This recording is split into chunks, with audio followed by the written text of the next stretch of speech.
അസ്സലാമു അലൈക്കും വറഹ്മത്തുള്ളാഹി.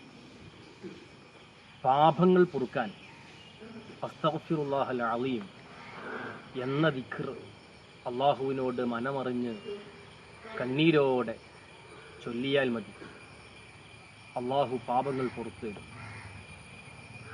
ടെൻഷനുകൾ തീരാൻ ലാ ഹൗല വലാ ഖുവത ഇല്ലാ ബില്ലാഹിൽ അലിയിൽ അളീം എന്ന ദിക്ർ ദിനേനെ 100 വട്ടമെങ്കിലും പതിവാക്കുന്നവർക്ക് ഹമ്മിന്, ഗമ്മിന്, ടെൻഷന് പരിഹാരമുണ്ടാകുമെന്ന് ഹബീബായ മുഹമ്മദ് റസൂലുള്ളാഹി സ്വല്ലല്ലാഹു അലൈഹി വസല്ലമ തങ്ങൾ നമ്മെ പഠിപ്പിക്കുന്നുണ്ട്.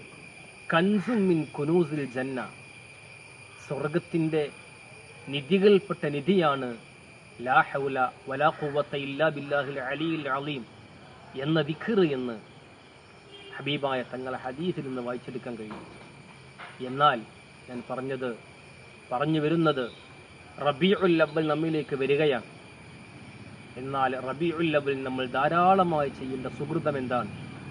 അത് സ്വലാത്തിനെ വർദ്ധിപ്പിക്കുക എന്നുള്ളതാണ്. നേരത്തെ പറഞ്ഞ പാപങ്ങൾ പൊറുക്കാനും ടെൻഷനുകൾ തീരാനും റിസ്ഖിൽ, മക്കളിൽ, വാഹനത്തിൽ, വീടിൽ, സമ്പത്തിൽ, ശമ്പളത്തിൽ, ബിസിനസ്സിൽ, കൃഷിയിൽ എന്നിത്യാദി മുഴുവൻ കാര്യങ്ങളിലും വലിയ പുരോഗതിയും ബറക്കത്തും ഉണ്ടാവാനും എല്ലാത്തിനും പറ്റിയ കാര്യം സ്വലാത്താണ്. ഇസ്തിഗ്ഫാർ കൊണ്ട് ദോഷം പൊറുക്കും, ലാ ഹൗല കൊണ്ട് ഹമ്മ് മാറ്റപ്പെടും, ലാ ഇലാഹ ഇല്ലല്ലാഹ് കൊണ്ട് ഈമാൻ വർദ്ധിക്കും.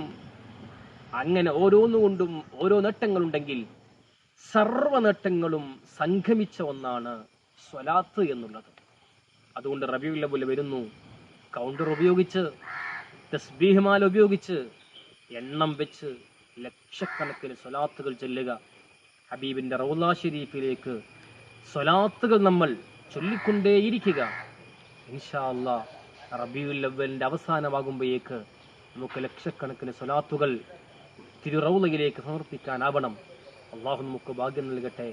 അല്ലാഹുമ്മ സ്വല്ലി അലാ സയ്യിദിനാ മുഹമ്മദിൻ വആലിഹി വസഹ്ബിഹി വസല്ലിം. അസ്സലാമു അലൈക്കും.